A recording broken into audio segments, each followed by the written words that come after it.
Look at this. I got headphones on. I got a mic going. Baby.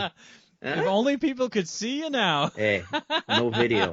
We've gone through this before. All right, No all right, video. all right. Welcome to This Commerce Life. This is a podcast aimed at small, medium entrepreneurs focused on commerce. I'm Phil, your host, and Kenny, your co-host, will join us as well. And we're going to talk to you about the world of retail and commerce and how things are changing in the world. Hello, hello, hello. Hello, hello. Hey, Lauren. Nice to meet you. Phil, nice to meet you too. Yeah. How are things? Things are okay. Yeah, living the dream out here on the West Coast, you know. Yeah. Yeah. Back to slightly normal. It's not 20,000 below anymore. Oh my gosh. Hello, Lorne. We're about to get a cold spell, so it'll be we've suffered. We've had our share of like minus 18, feels like minus 30. You're Ontario. You should have that. That's normal Yeah. life, isn't it? Yeah, we don't care. We're from BC. Yeah. Thanks. But yeah, anyway, we're getting mild weather now, but I think we're going for deep freeze again on Sunday, so we'll see what happens. So. We're supposed to be sunny until Monday, apparently. I think that's what they're calling for here. Whatever. Yeah, right? Yeah. I can't fix it, so we're not going to be here anyway. So really, doesn't matter to me. I know we're going to sun. Yeah. Yeah, you're getting sun no matter what. We're going to Mexico for 9 days. I like to say vacation from what? From me. That's what he doesn't want to say. A vacation from this commerce life. That's it. I need a break from Phil Chang. Break.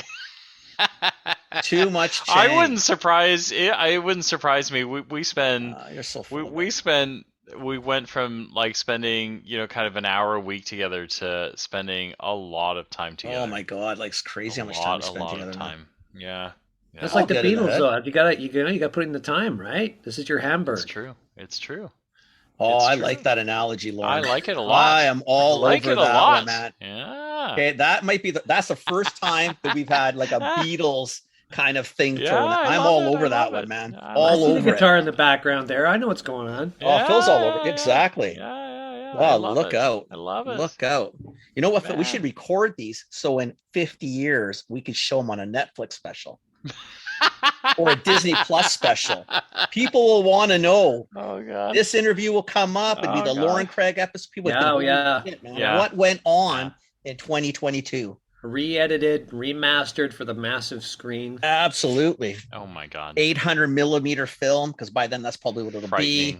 They'll just replace us all with AI bots, and they'll be a lot smarter and better looking. Yeah, I think so. I'm kind of looking forward to that one. I'm not finished with the rest of that. I want to see what my AI bot might look like. Shit, I don't want to see mine. I'm not happy with the original version. What the hell's the other one do? Hey, you got your mug. Hey, look at that, eh? Yeah, baby. This should be on video with that. It's a really nice mug for those who can't see it, because obviously we're on a podcast, not video. But it's this Commerce Life mug, and it's a nice mug. Yeah. So we got these because we brought he's gonna come on the show. He just doesn't know it yet, because as all things, I seem to be like 5 days behind. But we got these because our social media kid, Aaron, sent me one for Christmas. Nice. And I showed it to Kenny, and Kenny was like, I have to have one. So I had it's a local artist in Calgary who made them. So she had it shipped out over the weekend to you. Nice. It's kind of nice too, right? I mean, I'm sure the cup's not local, but at least there's the artistic approach and stuff is local. They're really nice mugs. Yeah. We'll bring her on the show too, because I don't even know her story. Yeah. That's our logo. That's our logo. Well, I don't know if it's our official logo, but it's our logo for now. We screw around. Maybe one day we'll know somebody creative who can design us a logo. Maybe someone like who writes comic books or is published or something cool like that, Phil. Think of that one. Think of someone you may know, and let's see what happens. You never know. Overpriced and under-delivering, I'm sure. Podcast first, brand later. Why not? Yeah. What the hell? Podcast first, slap together, brand later. It'll just come. Sooner or later. It's only 4 years, right? I mean, it's not like it's Yeah. we just started. It may be time to write the brand story, go in deep, do a discovery session. True. Oh shit, Lorne! I think we're afraid of a discovery session. Yeah, I don't know if we want to do that. I think that's part of the problem where we're like, yeah, can we do it without that part? Like, I think the more we expose, the worse it's going to get. I mean, right now people actually do listen to us. I don't know. I don't want to scare people away. Oh man. I think they get more than enough of us. 1 hour a week is all the discovery they really need. Well, or we could create cartoons of you that where the mouths move, animated to your voices, like a little live mouth bot feed. Yeah, I like that too. Just have but that's really close to just having bots replace us. Yeah, and see, it's the beginning of the replacement right there. Yeah, I think I'm sort of okay with that one. Yeah. Or maybe Lorne, you could just draw us 2 stills. I mean, it's up to you. No, just some sort of slightly insulting caricatures that everyone will love, and make them come to life. You know what? I'm gonna leave this in your trusty hands. I think I think we got a free contract here. I heard the word free somewhere in that. I'm pretty sure I heard that. Oh yeah, but there's always scope creep. You know how the projects go. Oh my god, that might be okay too. That's okay. This was a scope creep. This was like complete replacement of scope, right? Like, yeah. It is what it is, right? Kenny, do you want to do an intro? Yeah. So tonight we have Lorne Craig on. So Lorne is the owner of Unicycle Creative, a consulting marketing type company, right? You do work after people have sort of got the plans in play, but you do all the cool stuff on the back end. Cartoonist, published cartoonist, big shot. Cool. I took it. It's cool. So that's really neat. And I'm dying to hear the story on that one. Lorne's a blogger. He writes Green Briefs, which was one of the things when I was at London. He did 2 things at London. He had Green Briefs, which we participated in to some degree, but that wasn't London Drugs. And then there was the Green Deal, which was the London Drugs play. But I think I got into Green Briefs at one time. I think you and I did either a talk or you did something, I don't know, I can't remember what the hell you did. Yeah, we did a bunch of videos for What's the Green Deal for London Drugs. Maybe that's what it was. Whatever we did. So, yeah. But Lawrence loving the environment, sustainability, all the cool shit in life, like just totally on point. So we thought you'd be fun to have you on, mostly because you are a big shot publisher now. Like you are, you're in the big leagues of publishing, which is pretty good. Come on, comic book. Who publishes comic books? Guys who write them, self-publish them. Yeah, what the hell? But that's pretty cool. A book. Anybody can do a book. You try to do drawings. That's pretty neat. Yeah. No, well, I've been drawing comic books since I was a kid. I started doing comics on my lunch bag. So I took my bag lunch to school in junior high school, and I would draw a comic every day on there, and put my friends in it and stuff. So they would come around the lunchroom and see who was in the comic of the day, type of thing. Oh, that's so cool. I didn't know you did that until I don't know when you started showing some of the cartoons and comic type things on LinkedIn. It wasn't that long. It wasn't years ago. I've always done them as part of my practice. I mean, I do illustrations for ads and stuff. I remember that even from London, but I'd never seen them. So many of them. And lately you've been actually showing more of them. And I think they're really, really cool. It was 2018. It was my New Year's Eve resolution to do a comic a day for that year. That's right. I remember that one. So I did a comic a day and got it going. And then the next year, it was the last month of the public consultation into the old growth logging policy for the province of BC. And so I did a comic every day for January, that last month, and I created this series called Old Growth with all the characters of the forest trying to save their forest. And I made that comic series my PDF submission to the Old Growth review panel, and they accepted it. So it's actually an actual public submission to the Old Growth review panel as well as a comic series. Oh, come on. That's awesome. So that's how it started. Oh, that's pretty cool. It's wonderful. I'm looking at it. Look at his stuff. Follow him on Instagram. It's wonderful. Yeah. It's Unicycle Creative, I think, on Instagram. I don't know if it comes up under Lorne Craig or not, but definitely under Unicycle Creative. And there's also at Old Growth. Old Growth Cartoon, I guess it is. I don't think I've seen that one. Yeah. So you can go to unittunes.ca/old growth, and then it comes up. Yeah. We'll put the link in the podcast notes. Yeah, I'm a guy with too many brand assets, not enough coverage. Hey, that's all good. So anyway, that's who Lorne is. So Lorne, I guess, you know what, if you want, or if you could, maybe continue on to maybe a little more history of who you are, what you do, why you do what you do. Sure. I don't know, whatever you want. Somewhere in there, it's will your will podcast. you answer the question of do you actually ride a unicycle? I'll get to that. Sure. Okay, I would love Yeah. that. Okay. No, I started as because I came out of school and my mom said you'll never make a living drawing cartoons. 'Cause I just did doodle in my school books, and so I ended up going to art school to prove her wrong, and then basically got into the ad biz here in Vancouver. Worked for a big agency with a bunch of people, and I was the little newbie. But I got to do a bunch of great stuff there. Like they put me on TV shoots, they put me in the radio studio. I was doing billboards and writing ads and everything, and ended up leaving that to start an agency with some friends from art school, which was kind of smart and kind of stupid because we didn't know what we were doing. But we spent 17 years building a business, and we were up to like a dozen employees, and we had a national account or two, and so that kind of So you work knew what was you were interesting. doing. So you knew what you were doing. You made a business out Make of it it. up, right? But that was business, right? We were people in business. That was the real school of business for me, which was pretty cool.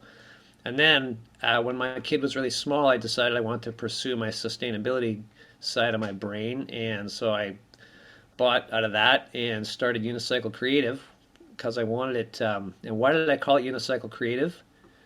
I wanted it to be clear that I wasn't starting another agency with a bunch of people. So that's pretty evident. Unicycles are all about balance, right? You can't be standing still. You got to keep moving. You got to lean forward all the time. You got to get over your balance point to make any progress. And they're kind of weird and unique. I wanted to scare away sort of, the boring clients, the too self-important kind of clients. And the unicycle does all of that while leaving the smallest track on the earth. So that's the brand of that. And yeah, I can ride one, like to the coffee shop and back type of thing. That's awesome. Well, that's not better like- than I can do. That's I'm huge. not hopping onto benches and riding down mountains and that sort of thing, but no, it's kind of fun. It's more exercise than it is transportation, that's for sure. It's I always loved it. So I can ride one, but Right on. I'm not allowed to have one because the wife the wife is petrified, right? Like she's seen me ride it. I'm okay on it, but Well, the most you're going to fall over is like walking speed, right? It's not I like know, but flying a motorcycle for crying anyway. out loud. Which yeah, I've I also can't have had. one of those either. So Well, I get one of those powered unicycles. There you go. It's the best of both worlds now. I know those things are amazing. But yeah, Crazy. yeah, that's amazing. Wow. Cool. Wow, fellow unicyclist. Well done. Hey, there you go. Yeah. There you go. Kenny, you a unicyclist? No, I've never been on a unicycle. Never. Okay. Never. Honestly, the closest I've seen is on either a circus or someone farting around down the street, like juggling and things like that. Yeah. Yeah. Super cool, but yeah, never touched one, never ridden one. I always loved them because I always thought they were incredibly practical, right? Because you could have everything you wanted with a bike, but it wasn't nearly as bulky as a bike, and then you should be able to carry it a bunch of places, right? Like, because it's, But did you guys do this when you were young? Like I mean, elementary school, high school, my young, 20s. or this like in your 20s and 30s? Yeah, my 20s, yeah. No, I think I was 40. My business partner at Big House Communications, which was our other agency, he bought me one of these for Christmas. He thought this was hilarious, No right? way. So That's it's got amazing. this giant box. I'm like, what the hell is this? And there's a unicycle in it. He says, I don't know. I thought of you. So I was like, okay. Okay. I All love right, that. sure. That's cool, What though. what a great gift. What a I great mean, what gift. the hell, right? That's kind of it's a nice, it's a So I'm unique like, gift. okay, fine. I'll learn to ride that. Well, Yeah, why not? yeah. Bring it, This is right? the glove Like, down. yeah, I get it. Yeah. Yeah. Wow. So, yeah. So, I've been doing that for 15 years now. Well, Okay. The business of it, and which is like, oh, I thought I would have been more, rich and famous by now, but whatever. 15 years Okay. later, it's still working. Join the ranks. Yeah. I think Yeah. you're pretty famous, though. I mean, you run your own business. You're successful at it. And you're a published cartoonist Published. like that. That's Go back to published. worth something, I think man. it's pretty freaking cool. Well, it's pretty cool. yeah, it's fun to do. I don't have to work with anybody I don't like. And for whatever reason, the brand, the history, whatever, it's kind of like there's a good asshole repellent. Like it keeps a lot of obnoxious people away, and they just don't show up in my world. So I'm happy doing what I do for the most part. That's for sure. Very grateful. That's not a bad space, though, right? No, not And bad you at created a all. cool little spot because between the, the Unicycle Creative, the cartooning, blogging with Green Briefs, the London Drugs gig, and other things, like they all, like everything you do is tied really nicely together, and yet they all seem to be separate. Is that sort of Yeah, what they are? yeah, They run independent?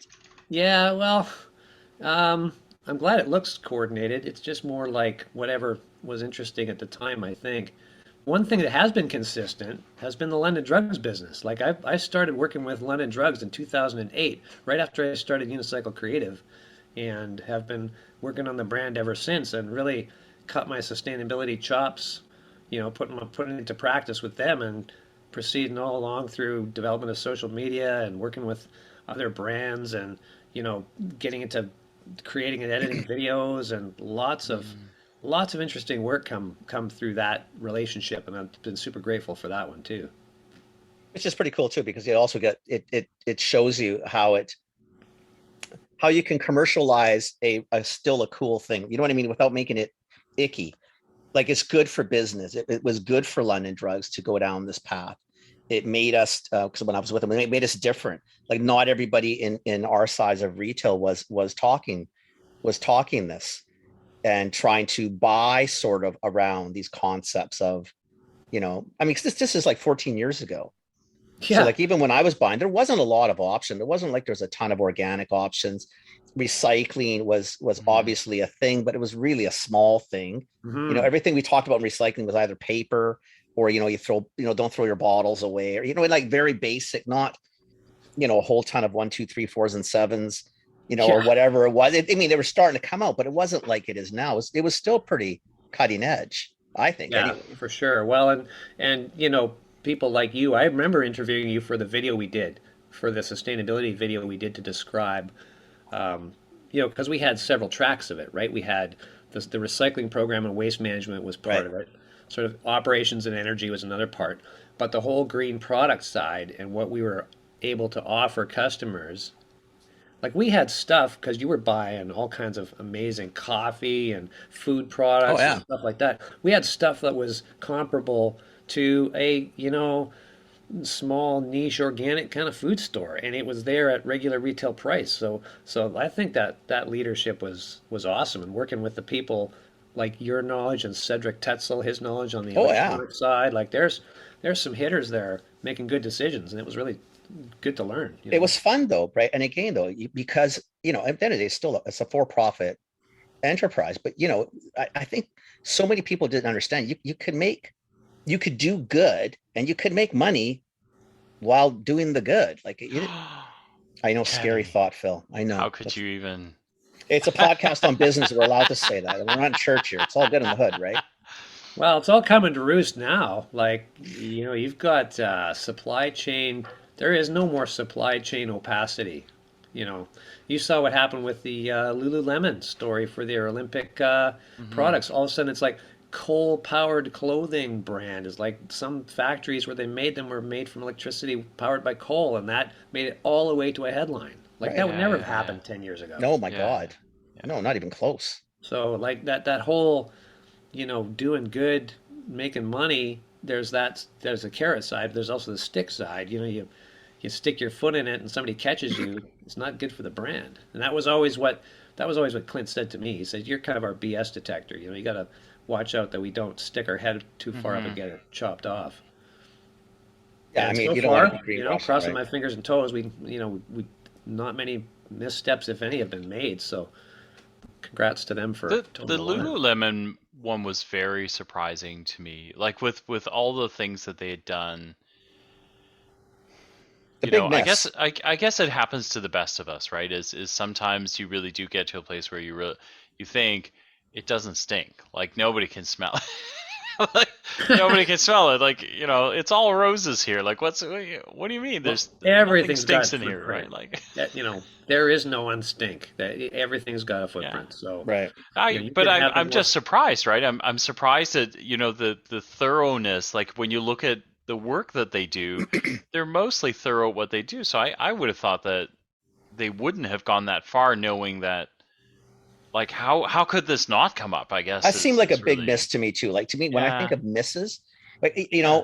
that to me, on a company like that, like okay, I could yeah. see like pretend like a Kellogg's or yeah, like when they bought a Kashi, Procter and right? Gamble. Like when they I bought could see that. Kashi, you kind of like you knew it, Yeah. right? You knew they were like, oh yeah, we're gonna keep everything the same. You go, you're not keeping anything the same. You don't even speak the same language. You don't know where the building is. It's okay, Kashi's done. We got it. Like it's gonna be Kellogg Jr. We got it, right? Like, but this one's.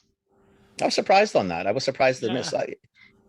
Why do you think they missed that though, Lorne? Like, what is it? Like, what happens in these situations? Like, how do people? Like, do you start believing your own bullshit? Is that what it is? Like, well, geez, I mean, there's just so many things to look out for, and supply chain. I mean, you know it.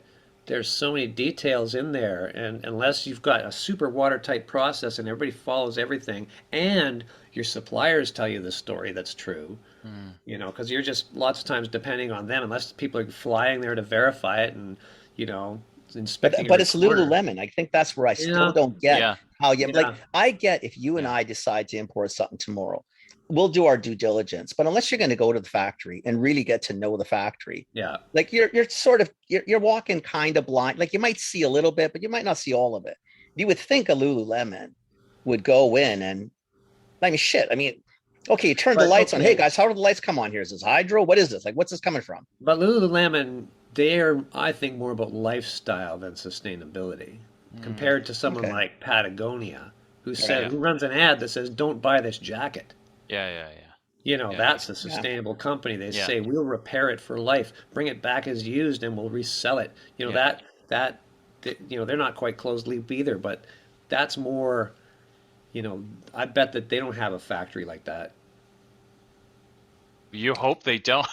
Well, they're going to be checking now, aren't they? Yeah. Well, they should be checking. Otherwise, the three of us now. Well, the three of us might be checking now. Now I'm curious. Yeah. Because that's the other thing. It's not hard to find out. It's not like you have to do copious amounts of research in today's world to see if you're actually greenwashing or not. And I don't know if that would be classed as greenwashing. I mean, I guess it would be, but you're kind of. I mean, shit happens, right? But I don't expect it out of some of these people. Like it shouldn't happen. Yeah, but it's not that did they say, zero carbon footprint clothing? Or did they, was it just, I don't know.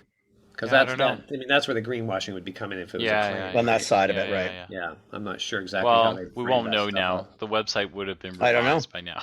Yeah. but the whole supply chain thing, and people looking for what they're interested in. It might be the climate, it might be human rights, it might be local, right? Like here's a term that I've used in presentations I've made: local washing. Look at some brands like let's say Stanley Park Brewing, right? Okanagan Spring, Granville Island Brewing, for instance, just in that category. Hudson's Bay, Roots. None of those are owned by Canadian companies anymore. Yeah. Right. Yeah. They're all owned by multinationals, but yet they trade like they're local. So if somebody's going, why do you want to buy local? Well, let's go to Stanley Park. We'll have lunch at Stanley Park Brewing. We'll buy a 6-pack of that beer they make there. Oh, that'd be great. Oh yeah, yay! We're supporting little guy. Not so much. No. Nope. So that the kind of washing pisses me off too. Actually, that one probably pisses me off more than anything. It's deliberate, right? Because I mean, that's not a hard one for you to check. You own the freaking company. You know where you're from. No, like, the ownership's not here. I don't like that you shouldn't make that claim. Like Roots does a pretty good job of painting it in the gray. Actually, I don't know if I don't think I've read the Canadian claim in a while, but they certainly. They don't dissuade you from. It's almost Tim Hortons is the same, right? It's like Canada's coffee, but it's there. But I think but still, I think they've got like Canadian Tire does. They've got franchises, so they're local ownership at that level, I suppose. But I mean, we did a really during the depth of COVID in 2020. There, we did the Proudly Canadian program at London Drugs, where. I took my sort of skill set for ferreting out greenwash, and they said, well, find some Canadian brands we can talk about. So I did my ferreting there, and there are some amazing, great brands that we had stories to tell. But we had to do the video I had to mail them instructions. Film yourself doing this and send us a picture of that and do it on your iPhone and try to make it sideways. And so we had to make this video out of all these bits and pieces. But it ended up being probably, I think it was one of their biggest videos, most watched videos ever, because everybody wanted to do the local thing. So it became, a great exercise in storytelling and sharing that story. It was really fun. So how are they defined local though? Were they, because most stuff that we would make here, for example, like if you're going to do, like anybody's doing a coffee, a tea, right? Most beers, like where the hops, barley, malts. Not a lot of coffee. Not a shit ton of local coffee in North America. In fact, none. So, it's between the two, between the two tropics. I mean, that's the line. That's where it is. It doesn't grow outside of the tropics. So, I mean, what is? Can you still call yourself? I mean, you can have local ownership. It's the work's done here, but well, we had it broken into categories, right? So we had Canadian owned. So if the company was Canadian owned, and they're buying and importing or whatever, that's really strong in my book because the money's made here, the taxes are paid here, right? It's local, right? Even if they're importing stuff, it's designed in Canada. That's pretty good, like Logic's. The computer accessories and such. Yeah. All designed here, made offshore, obviously. But then there's, manufactured in Canada, like made in Canada, where you've got, more than 50% of the raw materials or the preparation and product is done here. So we tried to make that really clear.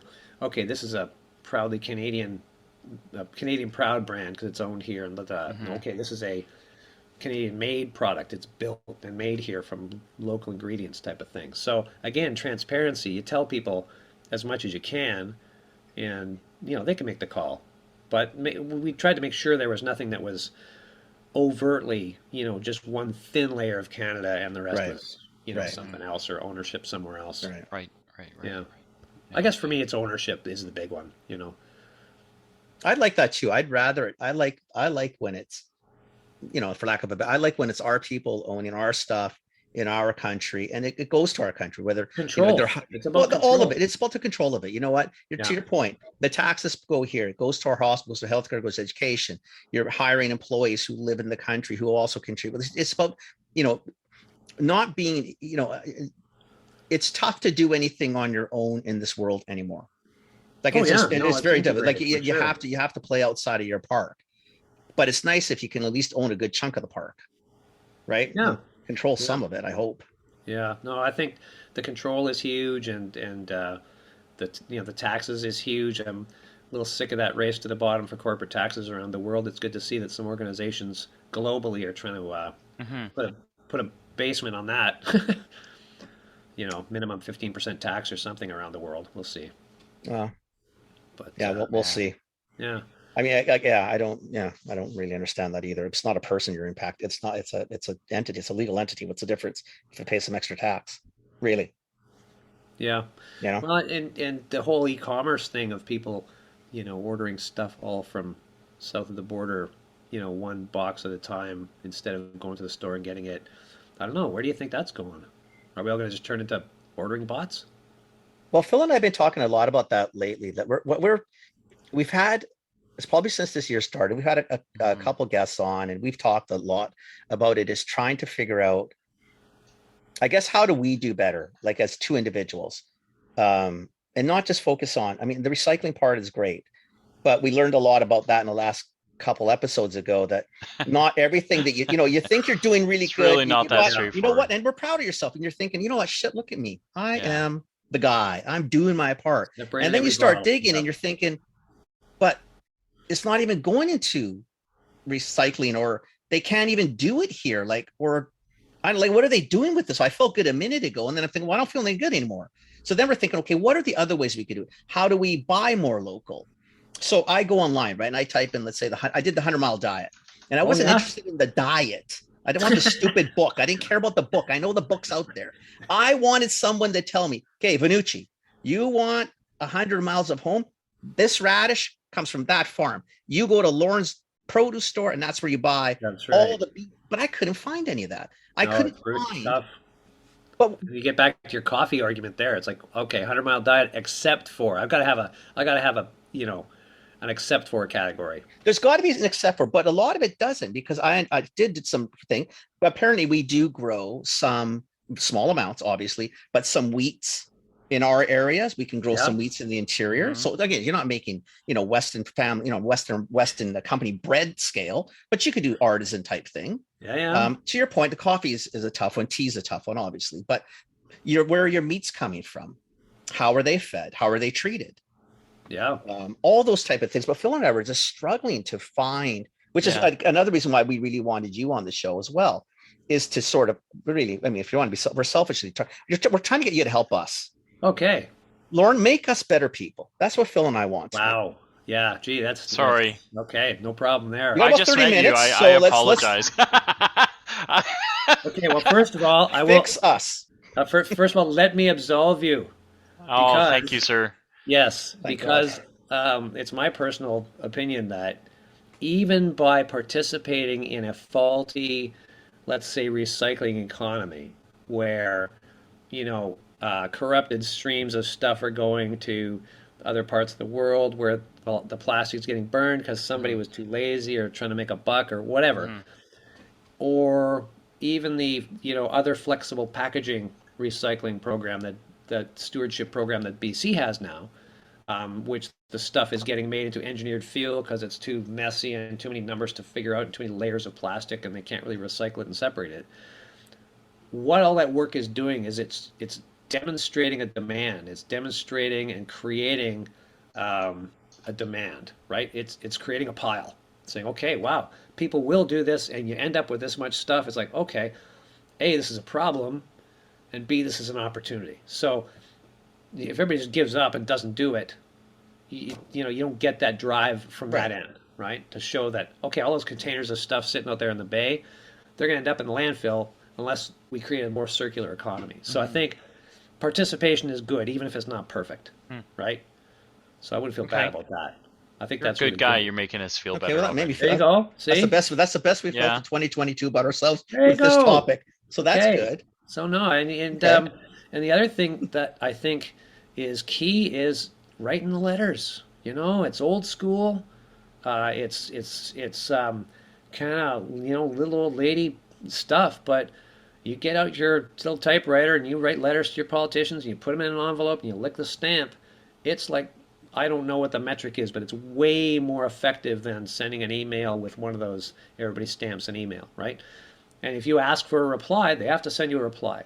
You say, please tell me what you're going to do about this issue. Then some lackey in their office has to print out a form. But someone has to do something at least. Yeah. So, write letters. Put the pressure on. It feels stupid, but it does, at some level, I believe it works. I'm still a old school democracy guy, right? So I think that's important. And then, as you say, when you find those local gems, right? You find that that store that's got the thing that you love. You find that that company that makes the thing and it costs a little more, but you do it. Or you go to Granville Island maybe an extra weekend every year and you buy from the local dudes there. Right. Tell the world, spread the love, share it around. Just keep being you, but just, use your magnification powers. I don't know what else to suggest, but there's some things. That's helpful. I think I think one of the things that we've tried to do too, we're not the smartest guys, but we figure we're pretty tuned to, packaged goods and this, this world that we're in. And what we realized is we're on the same path and slightly different is Kenny wants to be able to put together a 100-mile diet. I'd like to buy clothes that that don't wind up in a landfill or aren't terrible for the world, right? And it's been difficult, right? So I think those are helpful. I think we're starting to find people as well. I think that's one of these things too, is talking to you, talking to a couple other people as well, starting to put together some of these pictures of what we can do, right? We've I guess, right, Kenny? Even so I was telling Kenny that in fact I actually have we have a supplier of meat for us that does everything local called True Local. Oh, great! They got Actually, I don't know how local they are because I was reading the other day that they got acquired. The entrepreneur's dream. So Yeah. Yeah. yeah, so we'll see. But the founder was very nice. He couldn't make it on yet, so we'll get him on at some point. But they just got acquired, so we'll see if they're actually still local or not. But yeah, it's a difficult process. Like It's a lot harder than I everything's thought it'd be, Lauren. I honestly thought I everything's would just not type in a few clear. things, Yeah, and you know what? This whole list would pop up, yeah, and I'd be on my way. yeah. And like honestly, because Phil's not in Vancouver, but you know, so I was looking. Okay, how do I do vegetables? Like I said, okay, let's do one small thing. Let me buy vegetables, seasonal vegetables, and it comes up basically Riley Park on Saturday, or Yeah. you got to go down to the Peony on Sundays. Right. I'm thinking, okay, not massively inconvenient for me. I live in East Vancouver. I don't really give a shit. That's not Mhm. hard to do. But I'm thinking, like, after half an hour, 45 minutes of search, I'm thinking, that's it. Like that's the best I could do. Like, I mean, That and an ad for an Aero garden so you can grow your own stuff. Kenny's microgreens. Yeah. Yeah, hey, yeah. I don't Yeah. listen, I don't mind doing the gardening. I like doing the tomatoes. I like doing stuff like that. But I was a little frustrating, to be very honest with you. It really Mhm. was, where it wasn't easy. Oh yeah, the system does not make it easy. No, and it doesn't. And I was kind of really, I thought, what the hell? I mean, it's not, this is a brand new topic. This isn't something that, you know, Phil and I one day said, oh my God, we're going to change the world. Nobody else is thinking of this. I mean, this is, you know, and yet it was still really hard to sort of do it. Like I told Phil, I said, you can't find one guy in Ontario making like hemp t-shirts, you know, the hemp grown in Canada, it's stitched in Canada. It doesn't have to fly on a plane 17,000 miles from, you know, even from Edmonton. It should be like, there should gotta be someone on the street. Clear. Like so my 10 tree order actually arrived today. 10 tree seems to do some really good stuff, right? Yeah. But even there, it's not. They make it as clear as I think you can make it, right? And I feel like, you know, I did a basic order. I got a nice T-shirt, and I got a long sleeve shirt, and I got a pair of track pants, right? And it wasn't. It would have been easier to go down to Costco and just buy what I wanted. Oh, of course. It would have been a lot cheaper. But I did the right thing. I think I did the right thing. And even then, like, it's hard to tell, right? Like you know, I think it's like, for those two things I bought, I think there's going to be like 5 new trees getting planted, which, okay, cool. But do I understand all the water, you know, because they give you how much water they save. They tell you how many kilopascals they save. This sounds great. I don't. I think I did good. I have no idea whether they just turn the light bulb off, or like, do they kill the air conditioning when they, the system's got to catch up to the reality of what the ecosystem can support. There's a cool brand out of Victoria called Ecologist, GYST. Okay. And they used to be called Sitka, but they had some kind of brand kerfuffle with a big U.S. outfit. Anyway, they're doing the local natural fabric, locally made kind of routine where everything's kind of. Carbon that's cool though. That's cool. Oh yeah, they're very cool. And then it's, you know, for us, Whistler store, you know, it's all And that's so it's to me local. It's BC. Oh, like you know how we all are. We can stretch local. Local's 1 minute East Vancouver, then it's Vancouver, then it's the province. Yeah, right, and it's here Toronto, local. Right. The 6. See, and I think that's what we were trying to find, because Phil and I were even laughing. Like, we're going, like, the Patagonia story is really cool, obviously, because they do a lot of right things. Mm-hmm. But then I was even telling Phil, I said, you know, if you ever went on a Patagonia site and let's say you wanted to buy something, like really and truly, what they should tell you is no, just go to the local store because it's already been shipped to the store. Like, instead of having like 20 planes in the air trying to ship 20 jackets to 20 different locations, you know what? You're in Toronto. There's 7 stores. Just go there. It should link to your local thrift store. Yeah, don't buy it. Except nobody gives those things up. They really do keep on them. They keep them forever. Yeah, that's true. So they don't. It's not. You know, if you find them in a thrift shop, that's gold. Thrift shop. That's true. That's you did well. But otherwise, they don't leave. So you're trying to find ways to, even for them to say, listen, I've already shipped it to Canada. It's in 20 stores. Just buy it there. And then you get into the whole microplastics thing, right? Like if you buy a fleece and wash it, all of a sudden you're putting microplastics into the ocean. So that sucks. Yeah. So, I've told this story before. Patagonia is the only one that I've ever seen. I was at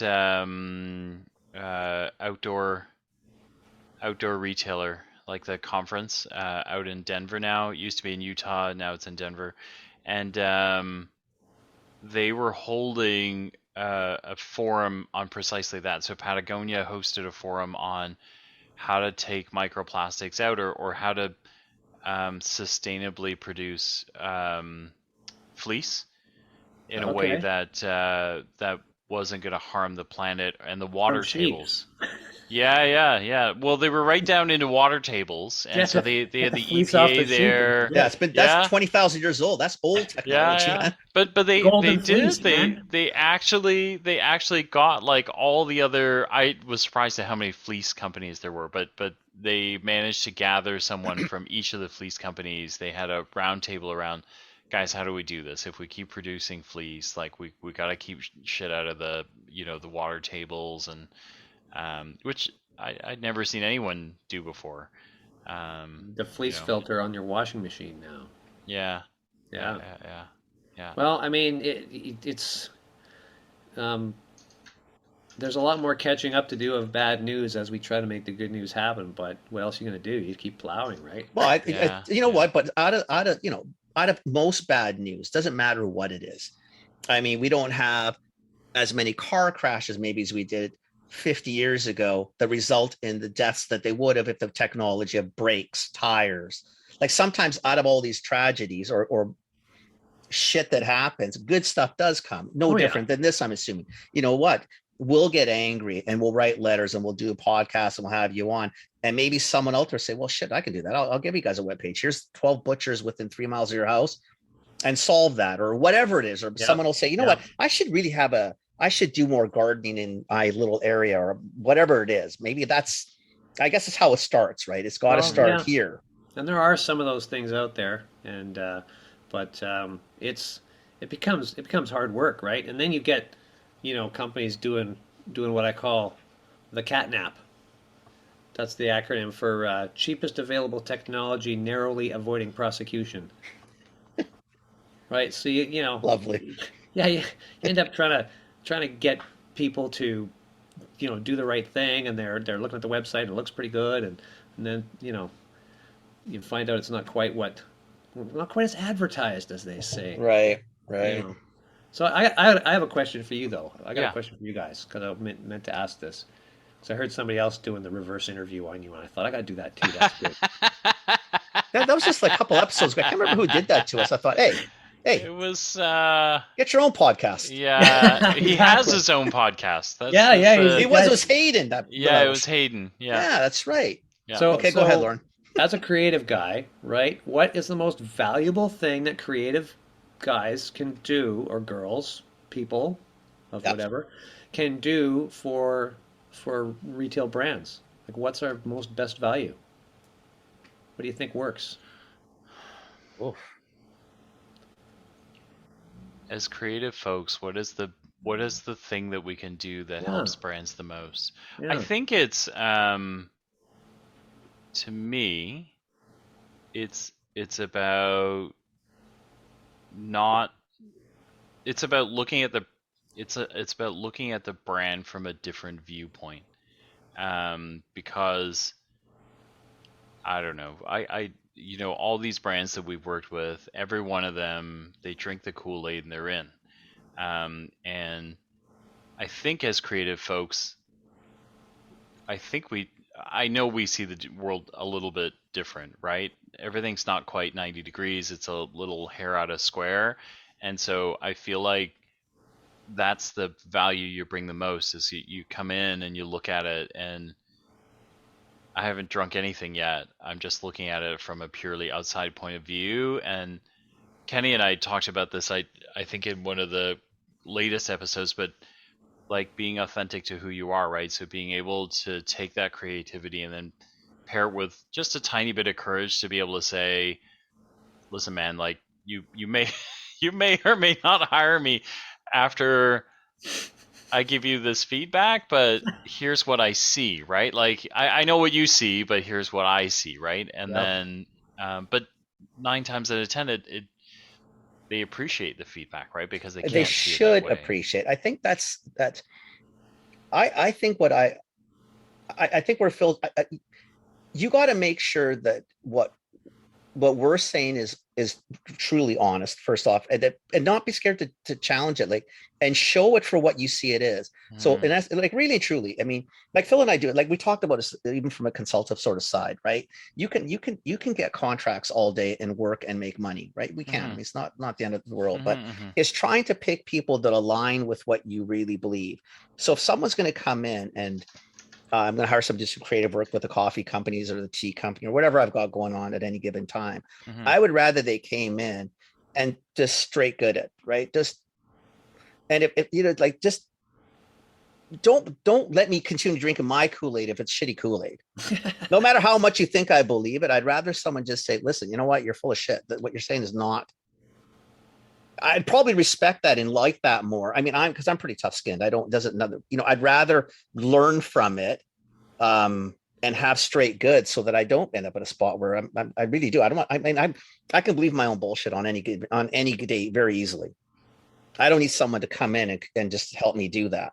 Yeah. Right. I would rather especially someone like, if you guys, like someone like you, especially in what you have, if it's not really green or it could be greener, or if what I'm saying is offside or not, I'd rather you just, you got an obligation to really set it straight.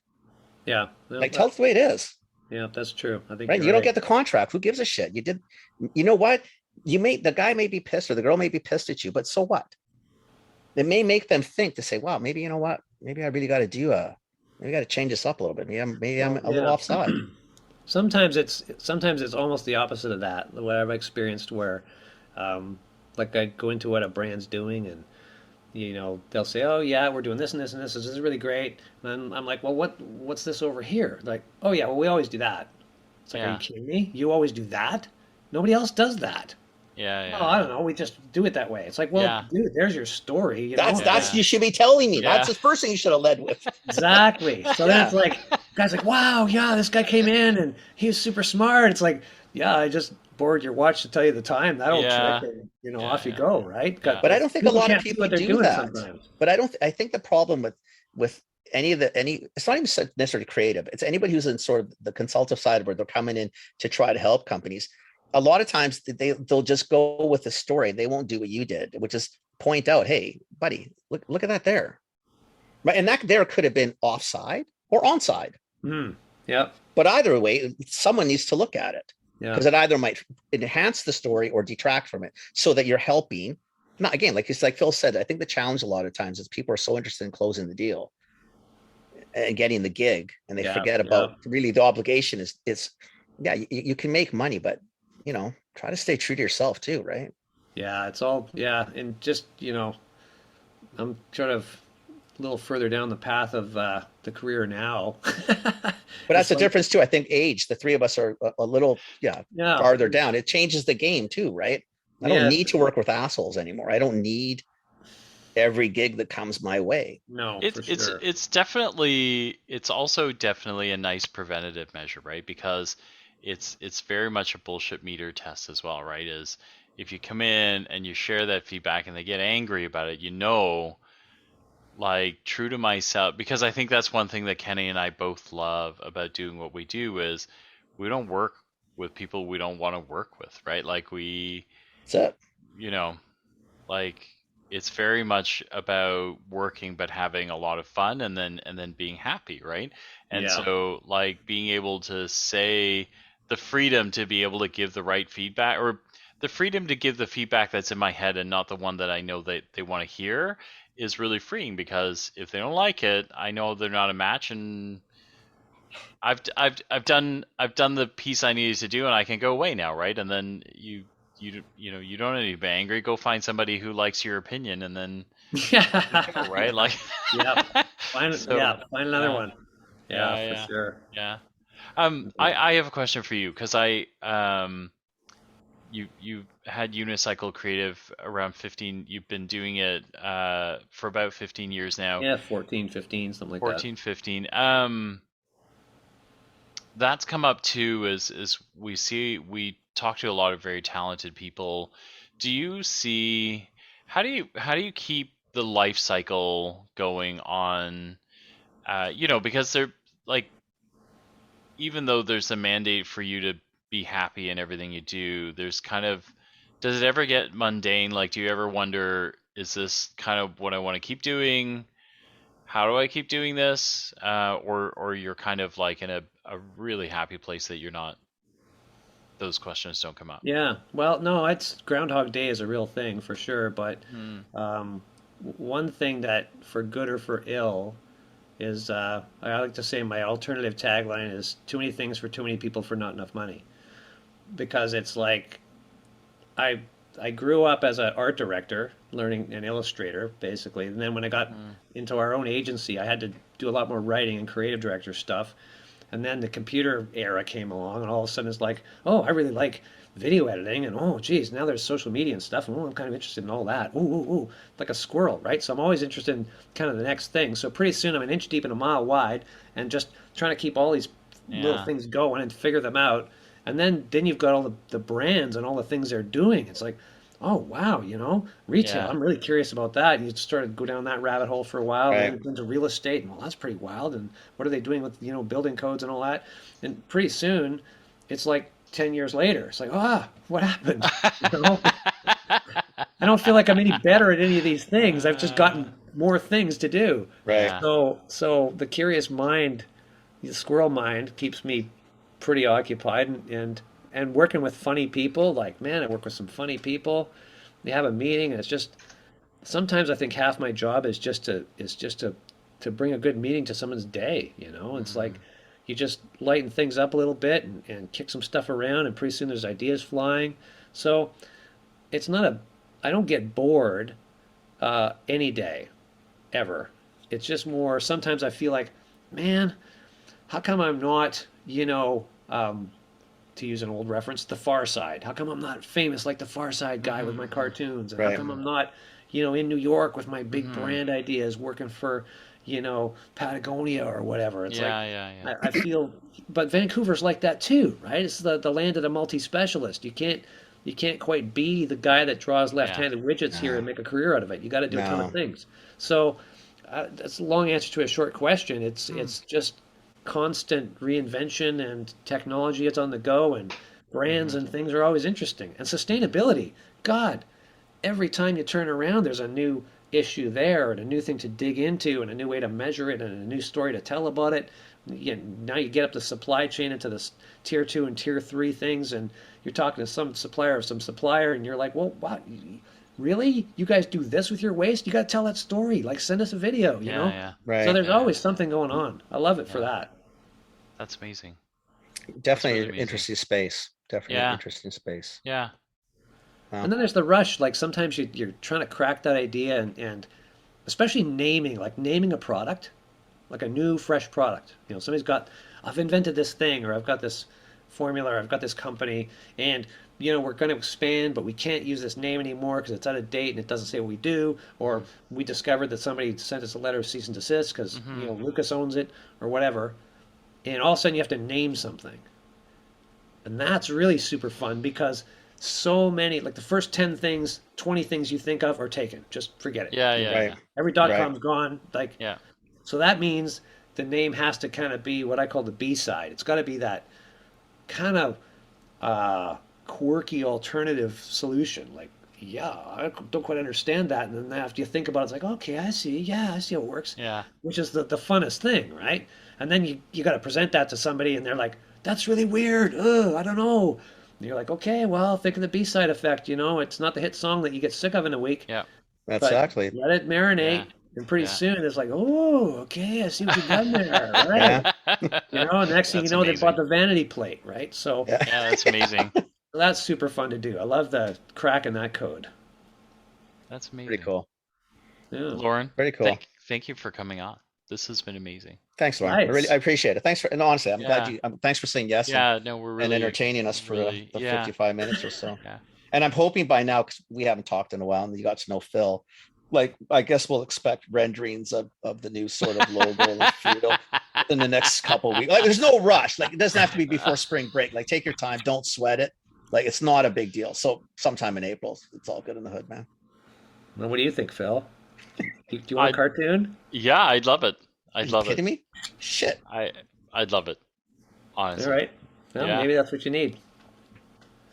Yeah. We need a lot of things, Lorne, but that would be a good first step.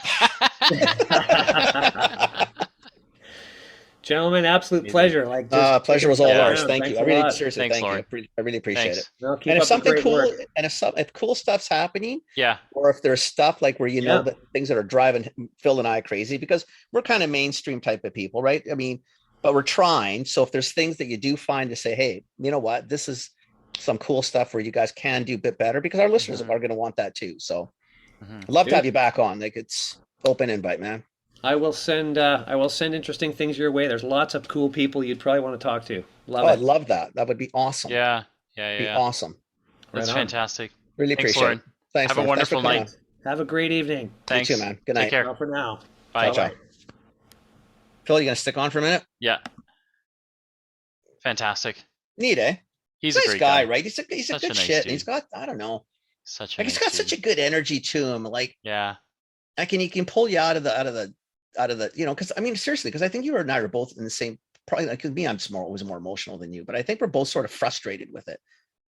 Right. And you kind of just want an answer. Like, I just want someone to show me how to do this. And like, I don't want to feel like I'm wasting my time. And like, I don't now seeing he's got me motivated. Okay, don't give up. We can do this. Maybe it's got to be smaller bites. I gotta just figure this out a little differently. Well, look, like, and you get hints, right? So like he gave us ecologist. Yeah, so that's Victoria. So that's Canadian that's local. Victoria, and that's good. And they do, you know, and now, so I have some Tentry stuff. I can now compare how they, you know what I mean? Like, because now I can learn, right? Sure. So if I go to the sweatpant here, what do they do that's different, right? Like, so how do they quote, organic, like these guys do organic cotton, which is a little bit different than what Tentry does. So, see, now the cool thing for you, like you order it, you get it sent to my house. So when you're in Vancouver and already burning a shit ton of carbon, on the flight, I can afford it doesn't go both ways. It's $145 a pair of sweatpants. I bet they're comfy. Yeah, I think I'll need to save up a little bit more before I was spending your money, not mine. $145, that's crazy. Yeah, I know. So, and I looked up Lululemon, eh? So Lululemon has climate action in their sustainable. So they have a tab at the time, or have now? No, they have right now. They have our impact, our planet, right? So our impact is the tab. We envision a future where we thrive with the limits of our one planet. So they actually talk that through, and then at the bottom they have climate action.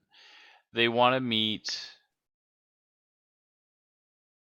their 2030 goal.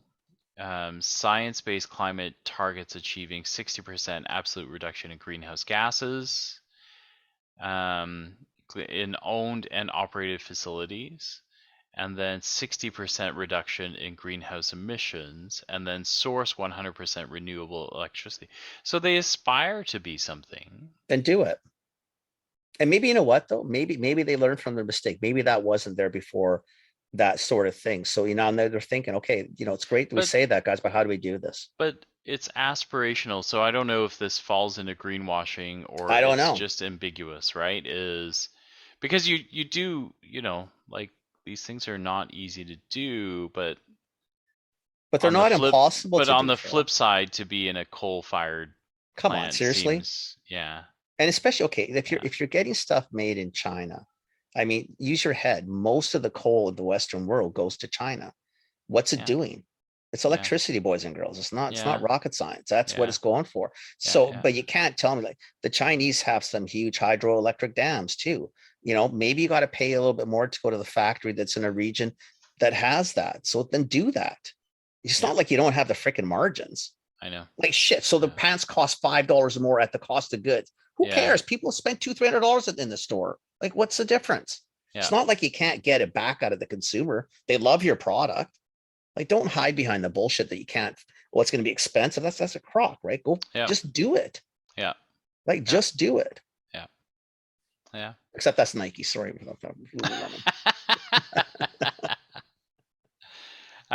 Young man, Yes, sir. I hope you have a wonderful vacation. Thank you. Yeah, I'm really looking forward Yeah. to it. I Yeah. am. We're looking to get away. Got to go pack still. Yeah. Because we got to be I up ca- at the crack of dawn. For the listeners, you'll already be back. I think this will be because we recorded another This is our third one episode. this week, so Yeah, so we're trying to load a couple up because Kenny is away, and then I'm in Vancouver, and then I'm home for a week, and then in Hawaii. So we'll be actively moving in the next month, I guess, really. yeah. So, but So there'll be a few times where we won't. It Yeah. wouldn't have been the same week. Like this might be. Like this one might be put in the bag. We'll air it. Yeah, sometime, this one will early air March. 3 weeks from now, actually. Yeah. So yeah. Right, which would be kind of cool too. So we can Yeah. get caught up a little bit. Awesome. Awesome. That was a fun one tonight, though. I really liked Lorne. Yeah, I'm really that was happy fun. he came on. That was fun. I very enjoyed fun. that too. Yeah. Okay. Yeah. Awesome. Let me That's it. It's stop midnight for you, this. man.